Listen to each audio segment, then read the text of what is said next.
Hello students, welcome to time classes. So we are going to discuss complex number part B in this class, and please quickly check the handout code. It is QAHO35717221. So this is basically bring back handout. We already have discussed few questions of this handout in the last part, that is part A, right? So I hope you are all set for today's class. All right, perfect. Let us start. So in this part, I'm going to focus upon the modulus and argument plus amplitude of a complex number.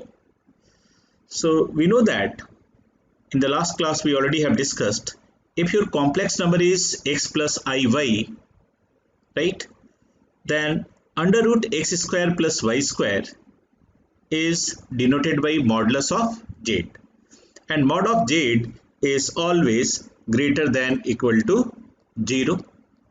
Modulus of complex number is always greater than equal to 0. Let's say x plus iy is your complex number. Your complex number is x plus iy.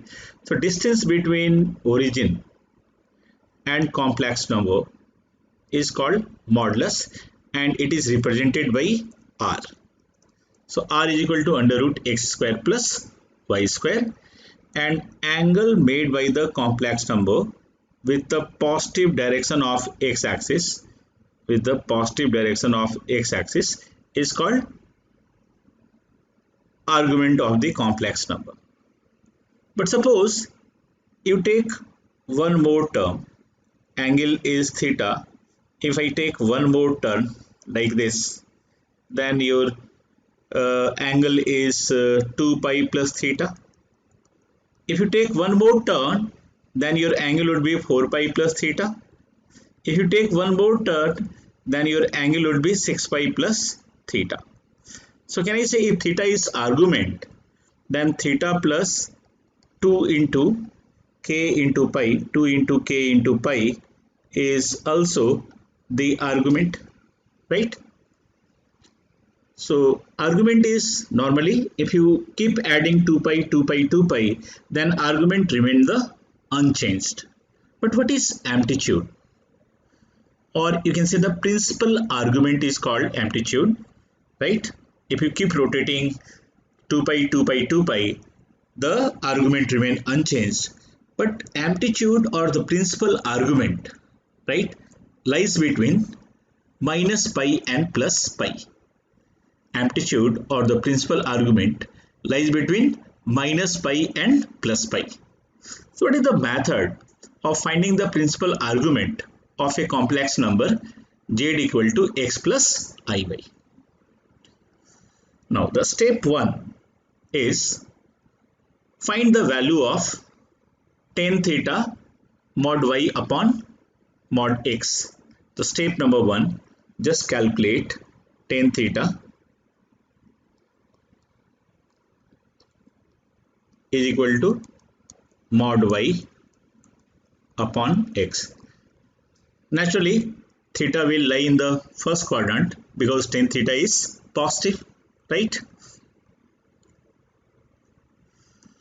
Now, step number 2, find the quadrant in which z lies. If x and y are positive, then z lies in the first quadrant. If x and y is negative and positive, then z lies in the second quadrant. Similarly, if x and y are negative and negative, then z lies in the third quadrant. And similarly, if x is positive and y is negative, then z lies in the fourth quadrant. So first step, tan theta is modulus of y upon x, and you will get the theta, you can say, in the first quadrant. Now try to figure out in which quadrant z lies. This is your step number 2. I hope this is fine. Okay. Now step number 3. if z lies in the first quadrant, then theta is your principal argument, right, or amplitude.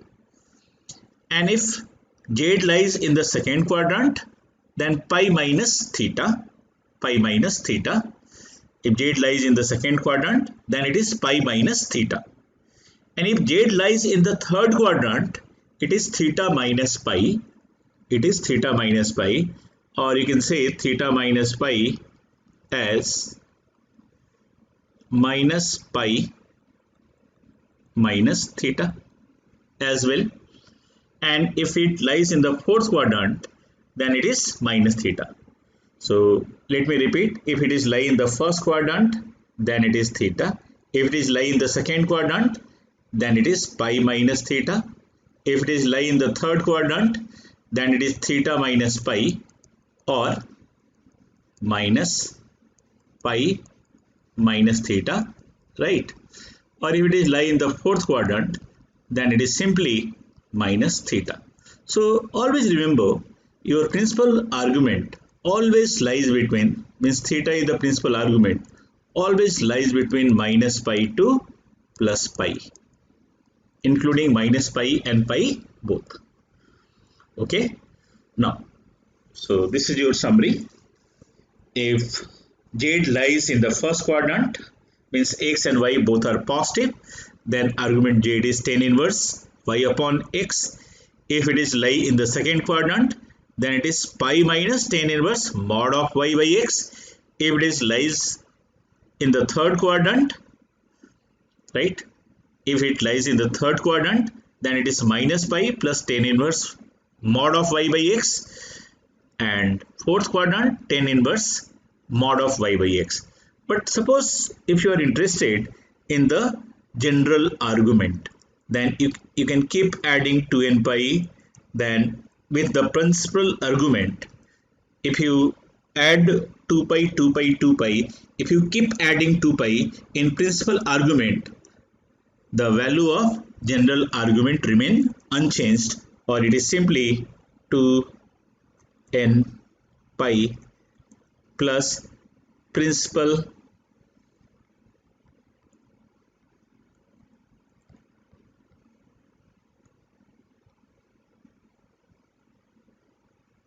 argument, right? I hope this is fine.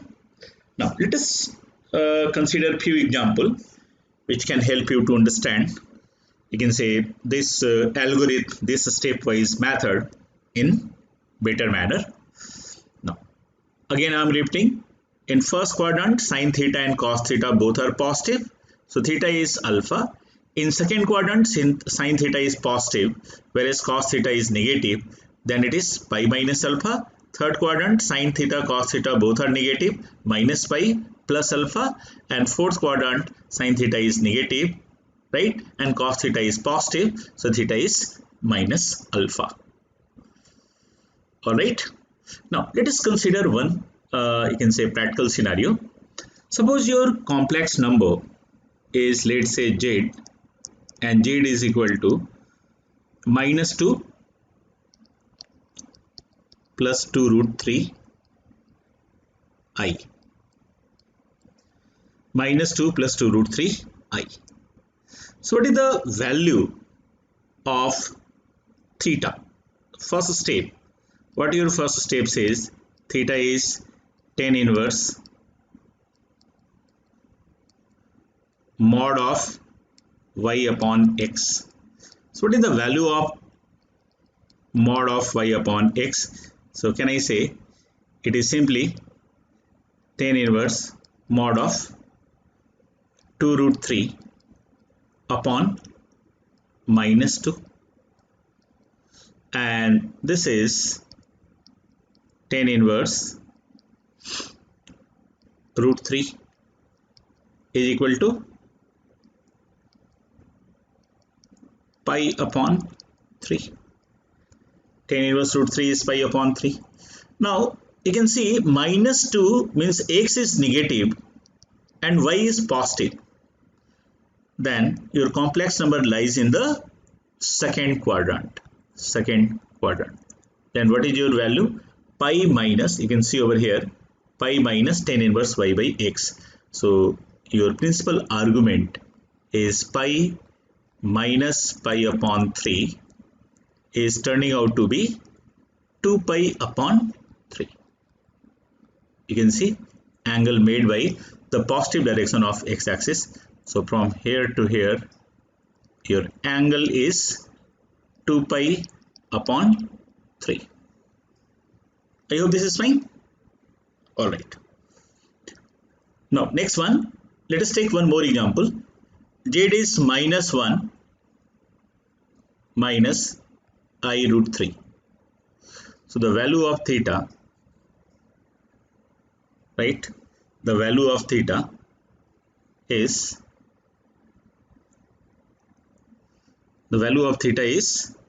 I root 3, means root 3 upon 1 is equal to how much? Root 3. Tan inverse mod of y upon x. So theta is how much? Tan theta is root 3. So theta is tan inverse root 3 is equal to again pi by 3. But in which quadrant your complex number lies? It lies in the third quadrant. So your principal argument would be minus pi plus tan inverse mod of y by x. So it is minus pi plus pi by 3 is nothing but minus 2 pi by 3. So as I told you earlier, the principal argument always lies between minus pi and plus pi. So in the first case, the principal argument was 2 pi upon 3, whereas in the second case, the principal argument is minus 2 pi upon 3. I hope this is fine. Okay. Let us discuss the property of argument or principal argument. Now, you know that if you multiply Z1 and Z2, the amplitude would be amplitude of Z1 plus amplitude of Z2, right? Amplitude of Z1 plus amplitude of Z2 plus 2k pi. 2k pi. And we will, you can say, substitute the suitable value of k so that your amplitude lies in the range of minus pi to plus pi. So product of complex number means amplitude of Z1 into Z2 is amplitude of Z1 plus amplitude of Z2, or if required we will add 2k pi to make the amplitude in the range of minus pi to plus pi. Now amplitude upon Z1, amplitude of Z1 upon Z2 is basically amplitude of Z1 minus amplitude of Z2 plus similarly 2k pi, and you know the purpose of 2k pi, to make the amplitude of Z1 and Z1 upon Z2 in the range of minus pi to plus pi. Now, similarly, amplitude of Z raised to the power n is n times amplitude of Z.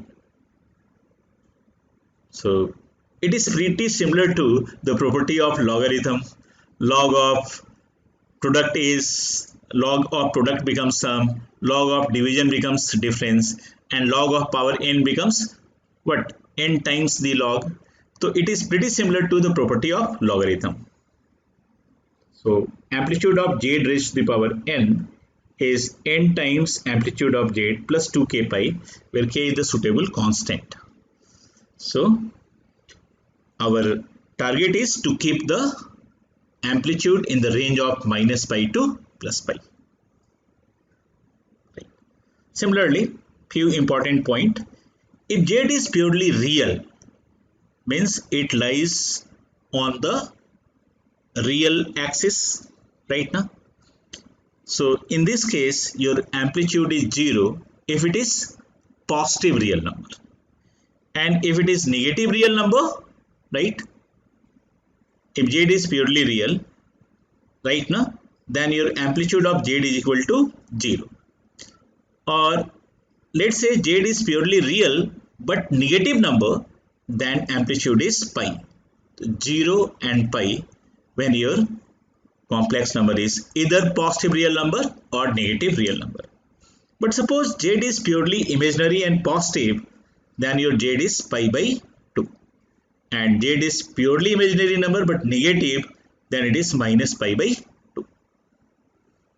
So z of positive real number 0, z of negative real number pi, z of imaginary number, positive imaginary number means positive purely imaginary number pi by 2, and amplitude of purely negative imaginary number minus pi by 2. So you can treat all these property as your ready reference. I hope this is fine. All right. Now let us discuss one more representation of complex number, which is known as complex, or you can say polar form of complex number. Polar form of a complex number. So this is your complex number. Z is equal to x plus iy, and this is your r. R is basically modulus of z. R is modulus of z, and this is your theta, or you can say your principal argument. So can I say this length is basically r cos theta, and this length is r sin theta. So z is equal to x plus iy can be written as r times cos theta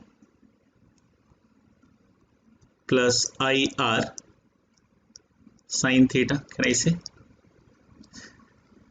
So real z is r cos theta, imaginary z is r sin theta.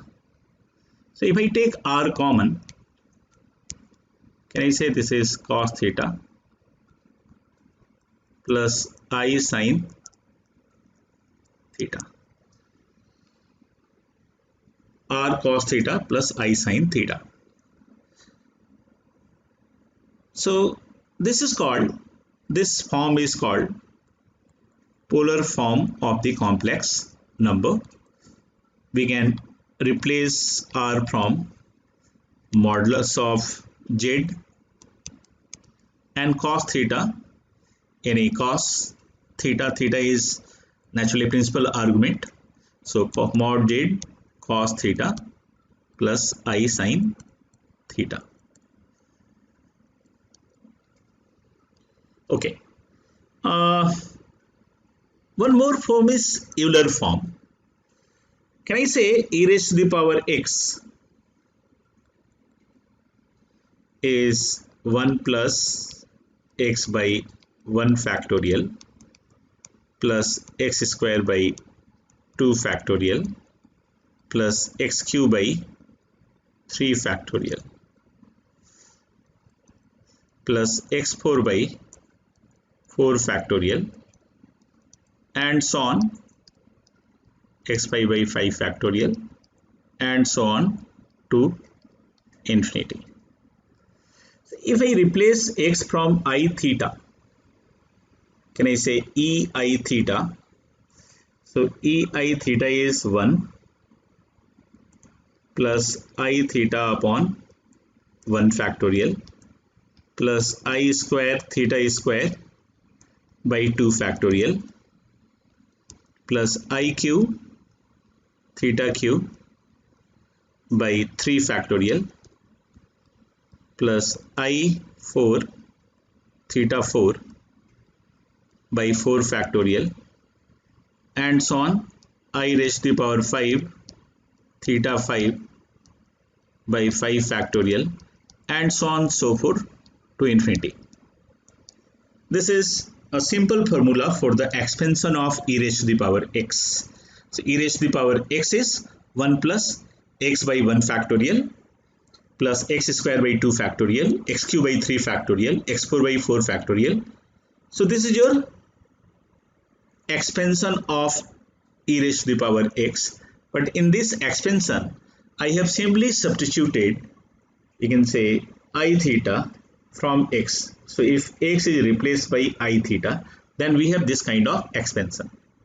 Now you know that I is iota, I square is minus 1, I raised to the power 3 is minus I. So 1 I square, I cube and I4. So we have a kind of cyclicity. This is I, this is 1, this is I, this is minus 1, this is minus I. Again we have 1. So if I replace this different power of I from 1I, minus 1 and minus I, then we have 1 minus theta square by 2 factorial plus theta 4 by 4 factorial minus theta 6 by 6 factorial and so on to infinity. This is your real part, because I square is minus 1, I raised to the power 4 is 1. Similarly, if I take I common, so theta by 1 factorial, theta q is basically negative minus I,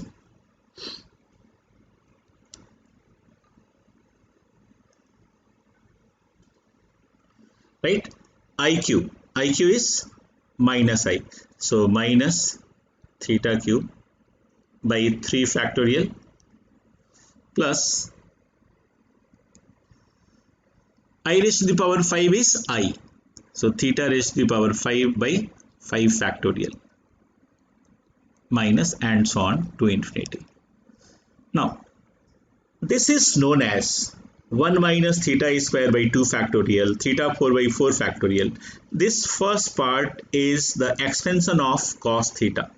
This is known as cos theta. And the second part is expansion of sin theta. So basically cos theta plus I sin theta. Right? So can I say my complex number z can be written as z r cos theta plus I sin theta can be replaced by ei theta. So z is basically mod z into ei theta. This is called Euler form. Ei theta is basically the replacement of cos theta plus I sin theta. This cos theta plus I sin theta and this I theta e raised to the power I theta is same. So cos theta plus I sin theta can be replaced by simply ei theta. So basically this is turning out to be, this part is basically turning out to be ei theta.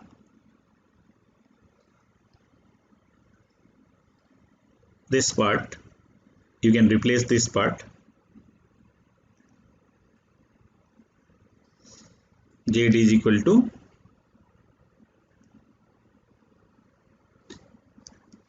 mod z into ei theta. You can treat this one as very important property. Mod z is r and theta is your principal argument. This is r, this is principal argument. Right? This is called polar form, or this is called Euler form. I hope this is fine. Alright. Now, let us solve few questions. Suppose you want to express 1 plus I in polar form. So this can be written as mod z is under root 1 square plus 1 square is root 2, and cos theta is tan inverse y upon x. Since it lies in the first quadrant, it is simply pi by 4. So can I say this is cos pi by 4 plus I sine pi by 4, and this is simply root 2 times e I pi by 4. Now, similarly, if you want to express minus 2 plus 2 root 3. So first of all, what is the value of mod z? So mod z is under root x square plus y square. 2 square is 4. 2 root 3 square is 12. So 4 plus 12 is how much? 16. Right? So 2 and 2 root 3. 2 square is 4. 2 root 3 square is 12. So this is 4 times cos. Now what is your principal argument? Tan inverse y upon x is root 3. Since it lies in the second quadrant, so what is the value of theta? It is pi minus pi by 3 is equal to 2 pi by 3. So it is cos 2 pi by 3 plus I sine 2 pi by 3 is basically 4 times e I 2 pi by 3. All right. Okay. Now I'm going to introduce one, you can say, important property that is known as De Moivre theorem. So what your De Moivre theorem says, just erase these points first of all. So De Moivre theorem is very simple. Suppose you have a complex number and whose polar form is basically REI theta, whose polar form is REI theta, यानी R cos theta plus I sin theta. So if you take the power n, so theorem is very simple. So R cos theta plus I times R sin theta, like cos theta plus I sin theta raised to the power n is basically cos n theta plus I sin n theta, right? Simple. Cos theta plus I sin theta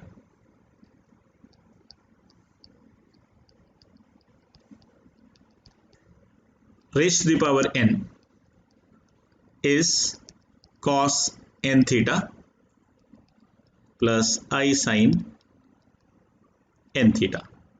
Or you can say cos theta plus I sin theta can be replaced by EI theta. EI theta raised to the power n is EIN theta.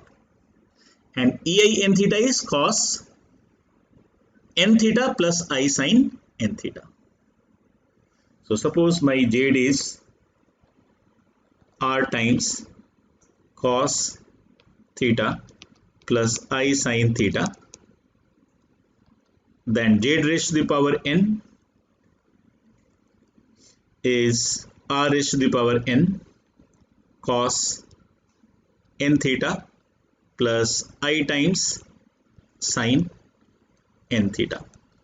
Or if Z is R into EI theta, so Z raised to the power n is R raised to the power n into EI n theta, right? Also, this is applicable for negative sign as well. Cos theta minus I sin theta raised to the power n is cos n theta minus I sin n theta. This is also true. So e raised to the power I theta raised to the power n plus e raised to the power I minus theta raised to the power n is basically 2 cos n theta, because plus I sin n theta or minus I sin n theta got cancelled out. So simply cos n theta plus I sin n theta and cos n theta minus I sin n theta. If you add these two, then simply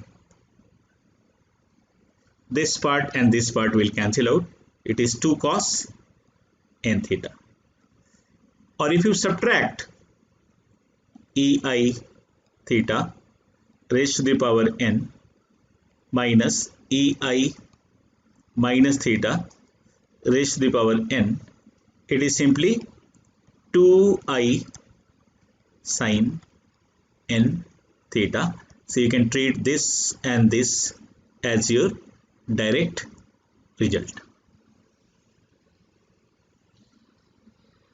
So this is your de Moivre theorem. Now let us move to the application part. Now your first question is, let's say 1 plus I, this is your question number 8 from your handout. 1 plus I root 3 raised to the power 12 and 1 minus I root 3 raised to the power 12, right? So first of all, if you want to solve such kind of question, so first of all try to express numerator and denominator in the form of rei theta, right? So 1 plus I root 3 divided by 1 minus I root 3 raised to the power 12. Look at the numerator. Can I say the Euler form of numerator is rei theta? So what is the value of r? R is under root x square plus y square is equal to 2. And what is the value of tan inverse y by x? Pi by 3. So far the numerator is concerned. Now, can I write numerator as 2 into ei pi by 3? Can I write? Can I write denominator as 2 into ei minus pi by 3? Why minus pi by 3? Because x is positive and y is negative, then your complex number lies in the 4th quadrant and raised to the power 12. Can I say 2 and 2 get cancelled out? So what is your numerator? Your numerator is ei, you can say pi by 3, and minus pi by 3 is plus pi by 3 raised to the power 12. Can I say power is I pi by 3 and denominator is I minus pi by 3. So a raised to the power b divided by a raised to the power c is a raised to the power b minus c. So minus is plus. So e raised to the power I 2 pi by 3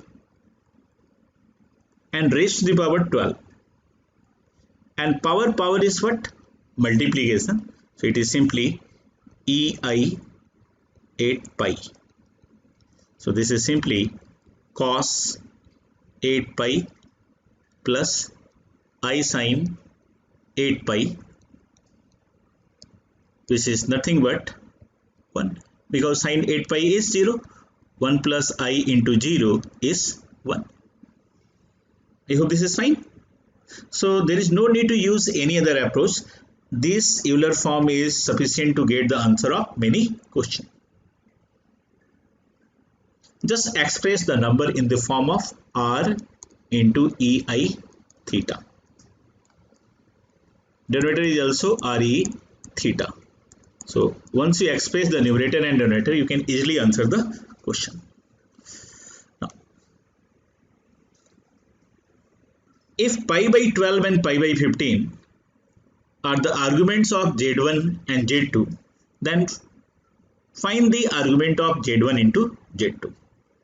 Suppose one of the complex number is z1, let's say it is r1 into ei theta 1, and the other complex number is j2, it is r2 into ei theta 2.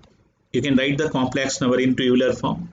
So if you multiply these two complex number, Z1 into Z2 is simply R1 into R2 into EI theta 1 plus theta 2. So can I say the argument of Z1 into Z2 is argument of Z1 plus Z2. This theta 1 plus theta 2 is your argument. So you can use this property. We already have discussed this property earlier, that argument of Z1 into Z2 is argument of Z1 plus argument of Z2. So what is your answer? Your answer is simply argument of Z1 plus Z2 is pi by 12 plus pi by 15 is 27 pi upon 180 is basically 3 pi upon 20. Which option is correct? Answer option D is correct. Now, if alpha and beta, let us discuss question number 10 of your handout. If alpha and beta are the roots of the equation x square minus 6x plus 12 equal to 0, so we need to calculate the value of alpha n plus beta n. So quickly, can I say the x is minus b plus minus minus 6 plus minus b square 6 square minus 4ac 4 into 1 into 12 upon 2.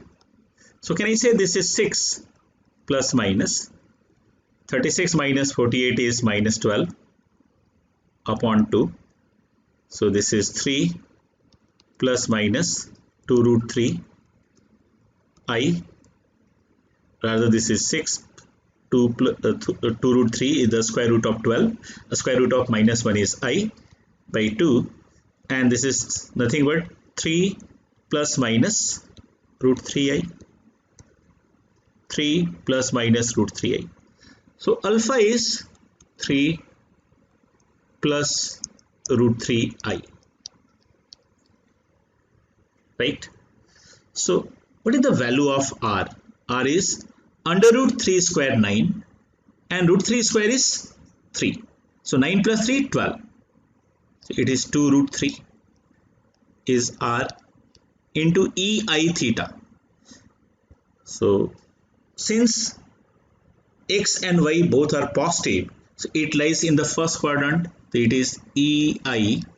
Root 3 by 3 is 1 upon root 3. So can I say it is EI pi by 6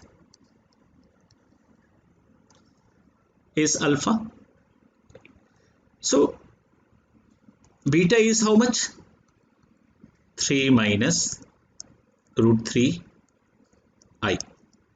So simply 2 root 3 E I minus pi by 6, can I say? Since it lies in the fourth quadrant, so your argument is simply minus theta. So what is the value of alpha n? Can I say alpha n is 2 root 3, yani 2 raised to the power n into 3 raised to the power n by 2, and EI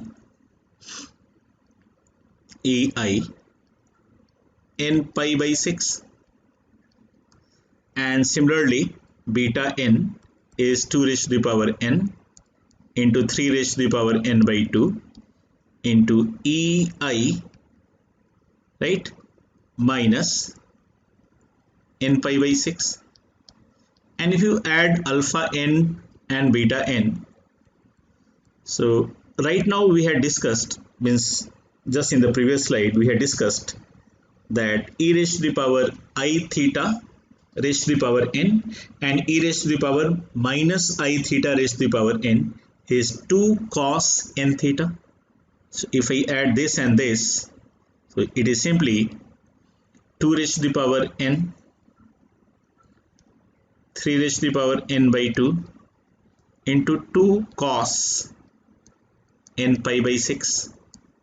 So this is turning out to be 2 raised to the power n plus 1 into 3 raised to the power n by 2 into cos n pi by 6, right? Simply I use the property that we had discussed in the previous slide. You can see over here. So ei theta n, ei minus theta raised to the power n is 2 cos n theta. So we have used the same property over here. So it is 2 cos n pi by 6. 2 into 2 raised to the power n is 2 raised to the power n plus 1, and 3 raised to the power n by 2 remains the same. So cos n pi upon 6. Okay. Now this is question number 11. Look at the value of P and Q. So what is the value of P? Try to solve this question with the help of Euler formula. P can be written as, P is simply ei to alpha, and Q is ei to beta. Can I say cos 2 alpha plus I sin 2 alpha and cos 2 beta plus I sin beta. So what is the value of P divided by Q? P divided by Q is ei to alpha upon ei to beta is basically ei alpha minus beta 2 times, right? 2 alpha minus 2 beta. Similarly, Q upon P is ei to beta, and ei to alpha is basically 2 I raised to the power, right? Now basically this is, you can write first one as, and second one as, the first one is ei 2 times alpha minus beta, and this is ei 2 times beta minus alpha, right? So what is the value of square root of P by Q? Can I say similarly, the square root of P by Q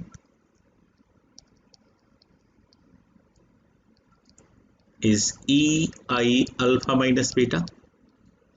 Square root means 1 by 2, power 1 by 2. So 2 cancel out. Similarly, what is the value of Q by P? It is ei beta minus alpha. From here and here we can write, and we have a sign of subtraction.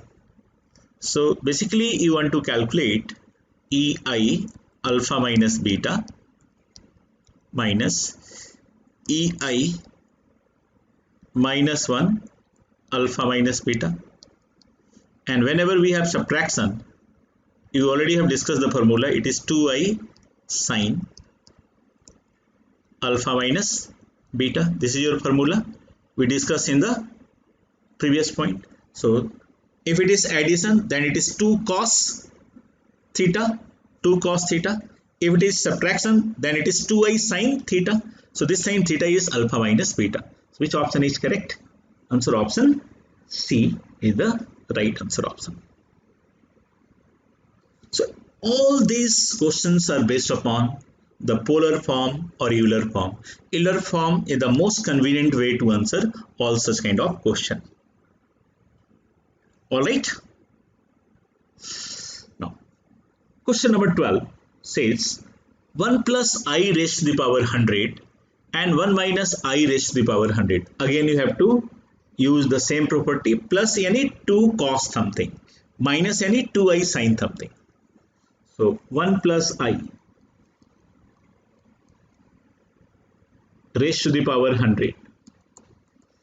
1 plus I, what is the Euler form? 1 plus I, R is root 2, E I pi by 4, can I say?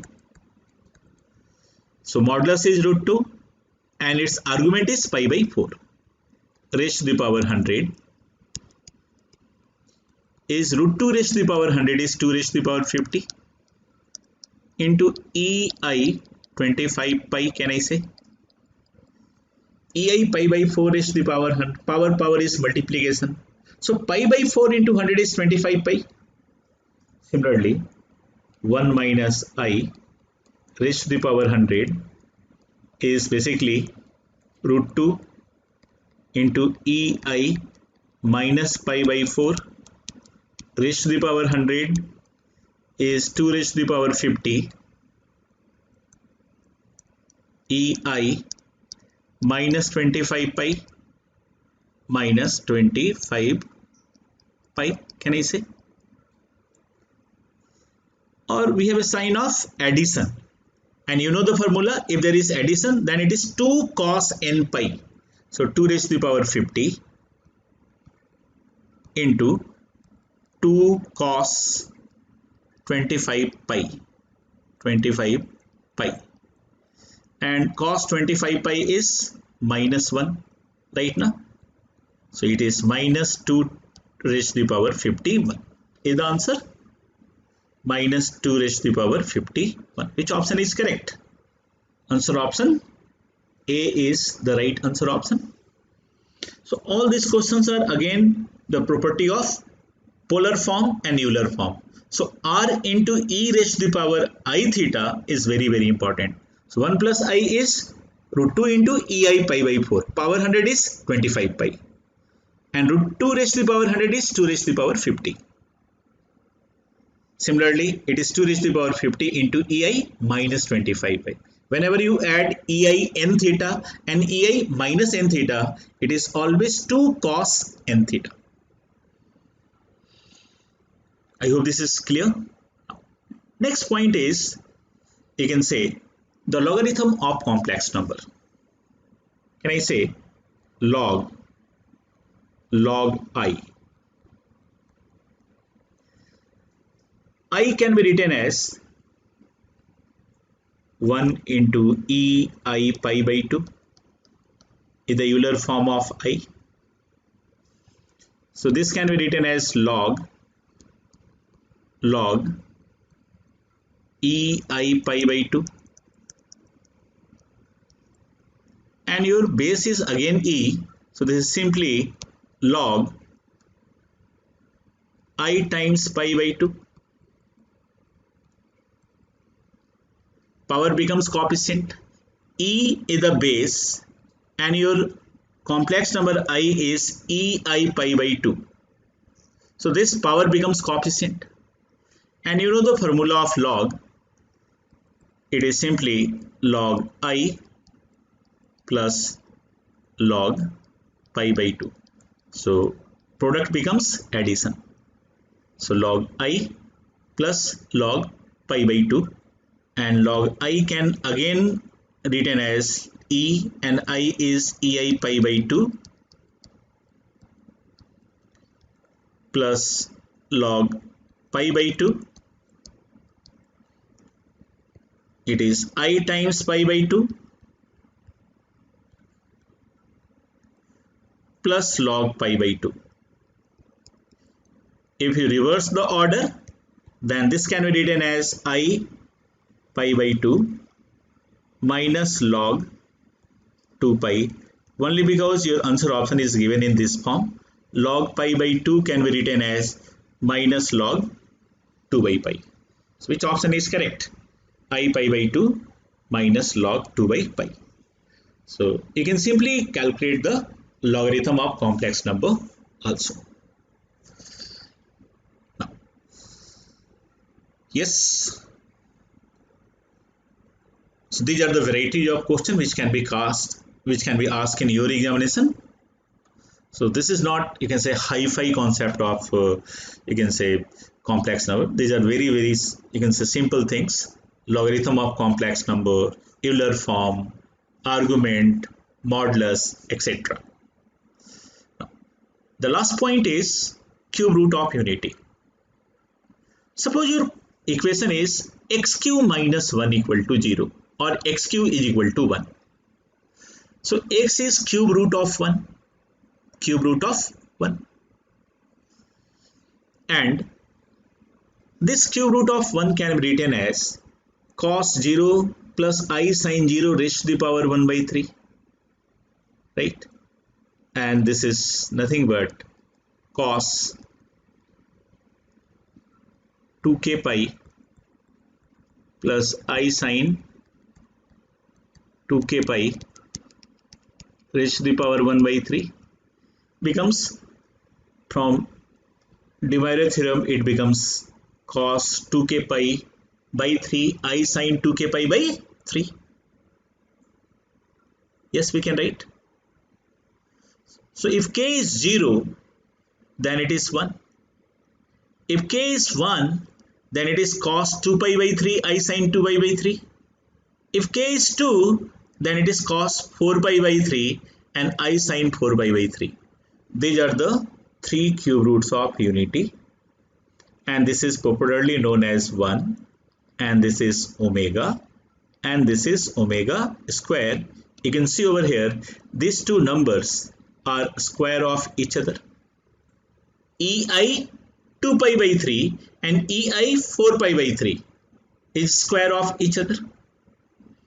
Or you can solve the equation. X cube minus 1 can be written as x cube minus 1 can be written as x minus 1 into x square plus x plus 1 equal to 0. If you solve this equation further, then x is either 1 or from minus b plus minus under root b square minus 4ac property, it is minus 1 plus I root 3 by 2 and minus 1 minus I root 3 by 2. So this is 1 omega and omega square. So basically this is 1 omega and omega square, right? So the real root is 1. There is one real root and the imaginary roots are omega and omega square. So one root is real and the remaining two roots are imaginary number.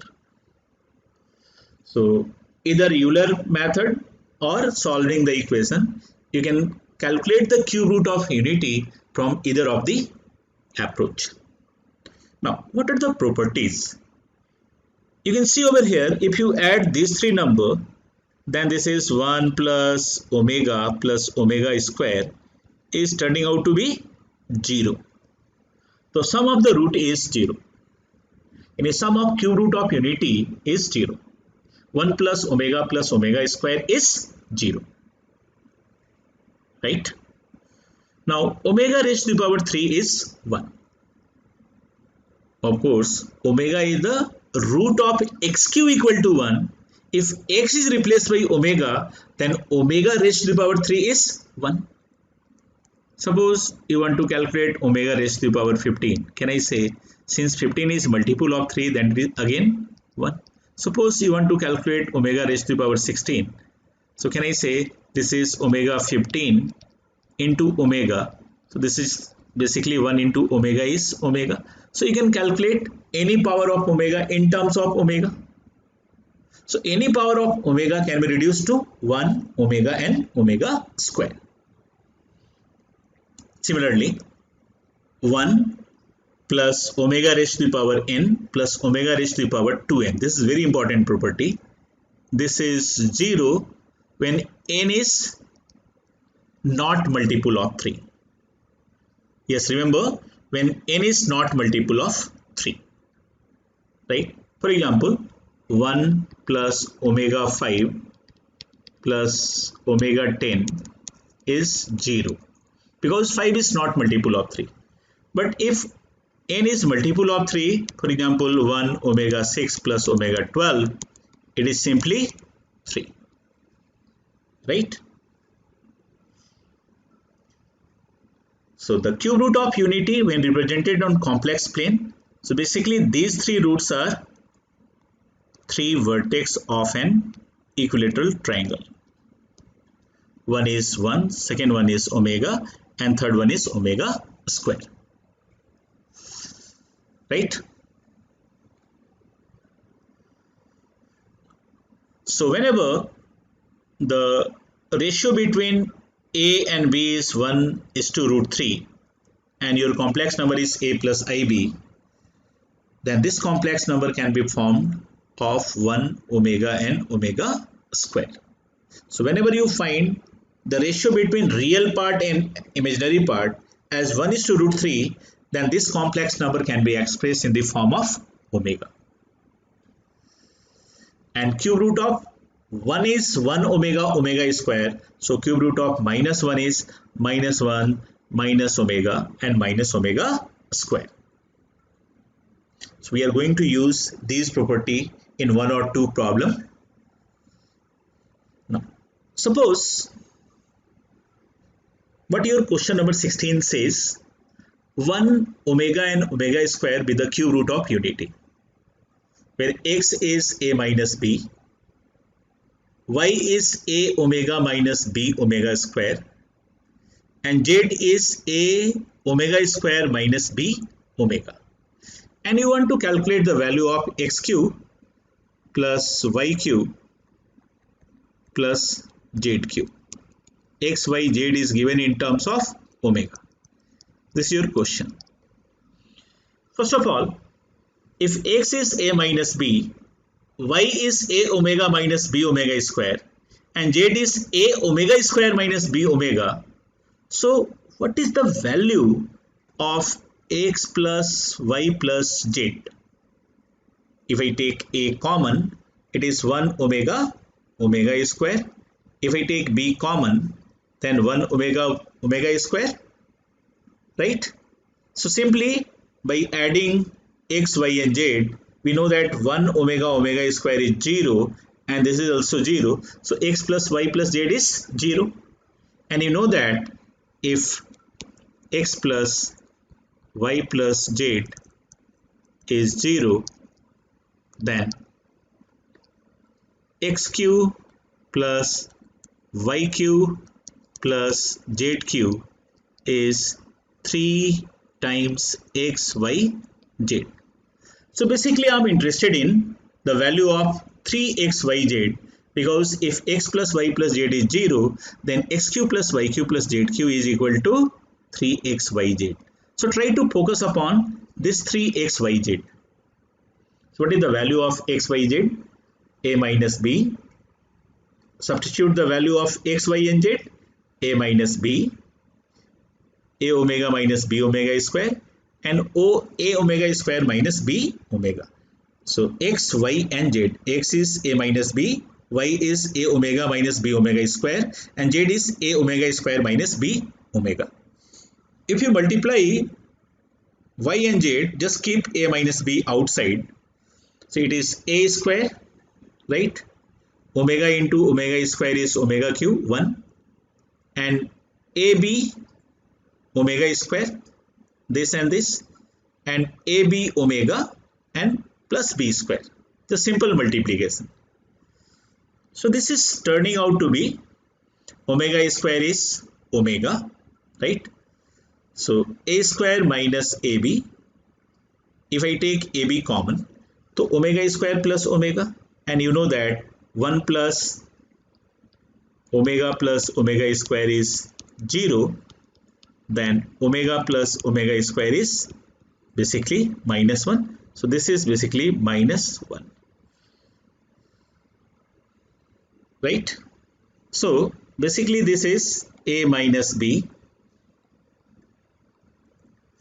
minus ab minus 1 is plus ab, right? A minus b is common. A minus b is common. A square minus ab minus 1 is plus ab plus b square. And you know the formula of a cube minus b cube? A minus b into a square plus ab plus b square is basically a cube minus b cube. So x, y, z is a cube minus b cube. So x cube plus y cube plus z cube is 3xyz. So 3 times a cube minus b cube is your answer. 3 times a cube minus b cube is your answer. Alright? Okay.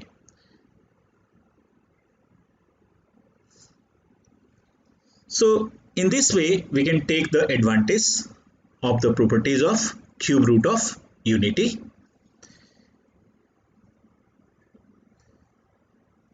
Let us quickly discuss one more question, that is question number 17.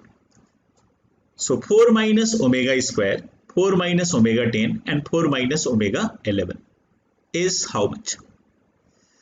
So 4 minus omega, omega square, this omega 10 can be replaced by 1 and this omega 11 can be replaced by omega square. You know that omega raised to the power 3 is 1. So omega raised to the power 10 is how much? Omega raised to the power 10 is omega. Omega raised to the power 10 is omega cube raised to the power 3 into omega is omega. And omega raised to the power 11 is omega square. No. So 4 minus omega square, 4 minus omega 10 can be written as this. And if I take 4 minus omega and 4 minus omega square common, it is 4 minus omega into 4 minus omega square ka whole square. So if you multiply this and this is 16, right? Minus 4 times omega plus omega square plus omega cube raised to the power 2. And omega plus omega square is minus 1. So basically, and omega q is equal to 1.